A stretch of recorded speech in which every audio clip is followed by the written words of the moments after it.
Arcus, 7525. It's hard to say what came over me, and I can hardly recollect the last few hours, perhaps even days. I awoke with several empty whiskey bottles and dead bodies sprawled across the roof. Not too far from the scene was my gory 9-iron and a phonograph playing a solemn French song about life in a city I will never truly know. I turned the bodies over one by one, and they vaguely resembled those who had forsaken me in this infernal prison. I must have conjured them and destroyed them in the same evening. But with a 9-iron, I imagined far worse fates for them. I even have a journal devoted to dark and creative ideas on how I might actually one day make them pay for their corruption and impertinence.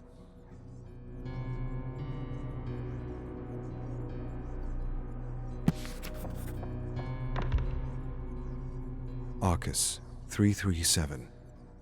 At first glance, the endless bloodshed seems to be an act to satisfy some destructive instinct within the entity. This seems to me a reductionist distortion of something more sophisticated, something more intricate, something even sacred.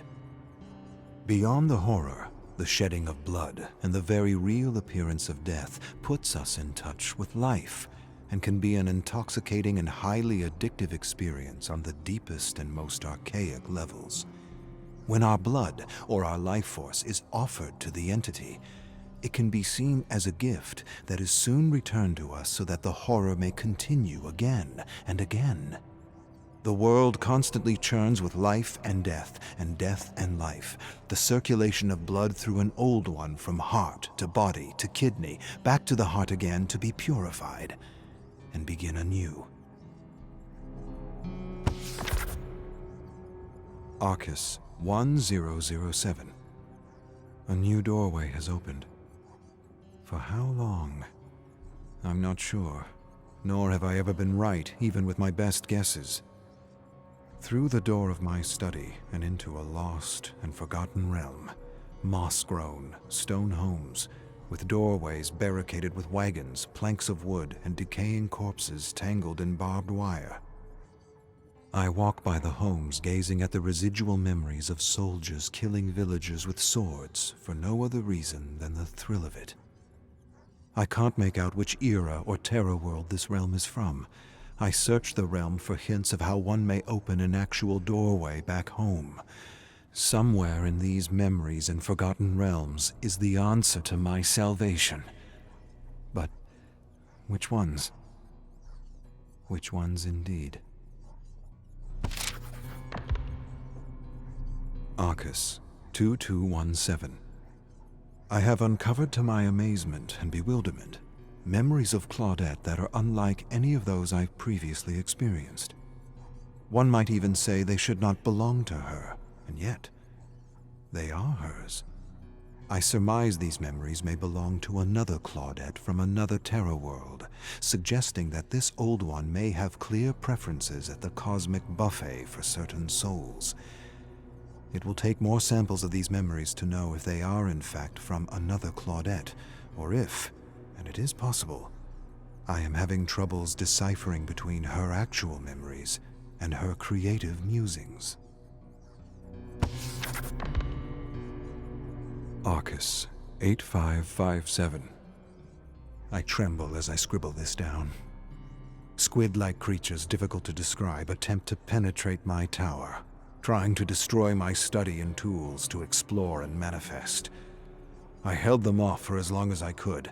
Then, taking the Orus and other valuables, I rushed through a doorway and hid in a lost realm.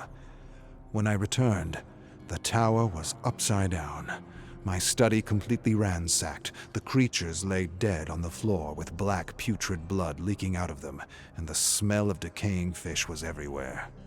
What are these creatures, and who is sending them if not this brutish monster of an old one? I spent hours cursing and throwing these fetid carcasses out my window and back into the abyss.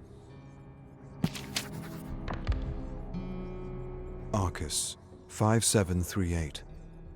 An odd impulse caused me to climb to the roof and light a single candle in the pitch blackness of it all. When the candle extinguished, I thrust myself off the roof and plunged to my certain death, but somehow ended up back in bed as though I was waking up from a nightmare. I don't know what I was thinking, but what it has shown me is this: death is not an option.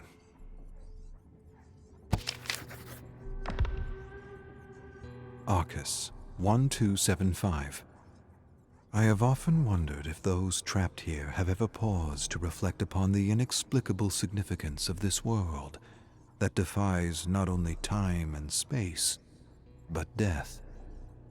A world made of memories that is neither consistent or constant. Something akin to a collective dream, made of the collective memories and beliefs of its inhabitants. Sometimes I wonder if not all worlds were like this in some respect, and that reality is what we in fact dream it to be, or believe it to be. Arcus 8545. I was woken mid-slumber by a delirium of shrieks and destruction, so that I rushed to the closet window to see only the endless black fog swirling outside. Things in the fog were coming to life and dying simultaneously, as though the entity were sick or in some kind of shock. Creatures roared and fought and tore each other apart somewhere in the raging abyss, and it was both entertaining and unsettling.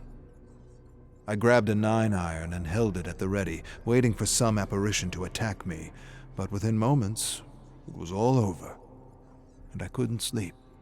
So I took the edge off with a little whiskey and gulf on the roof, the whole while cursing this blasted old one, and hoping that what I had just experienced was nothing more than cosmic indigestion. Arcus 8789. There are dead bodies in my study, and I have no recollection of the last few days. The bodies have been flayed from head to toe, and the faces have been beaten to an unrecognizable pulp. I dragged them to the window and thrust them out into the abyss, wondering who they were and why were they in my tower. Did I manifest them? Did I create them for company? Or did they come from somewhere else? Had I been the one who butchered them?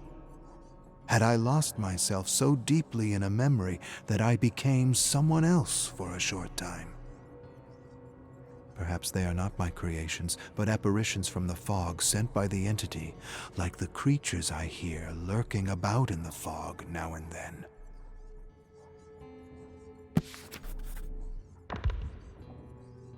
Arcus 5798. Incidents don't make sense anymore. Nothing does. Everything is a chaotic blur of unreal apparitions and jumbled memories. I can barely recognize my own thoughts or distinguish my memories from those I've been studying. Last night, I relived the most horrific murders in my collection with a strange kind of pleasure. When I had had enough, I looked in the mirror and did not see myself, but dozens of faces morphing in and out of each other, every possible face except my own. I thrust my fist into the mirror, and my hand split and blood was everywhere. What cruel fate has befallen me that I should lose myself in the darkness while trying to escape its deadly grasp? The Orus will either be my salvation or my downfall.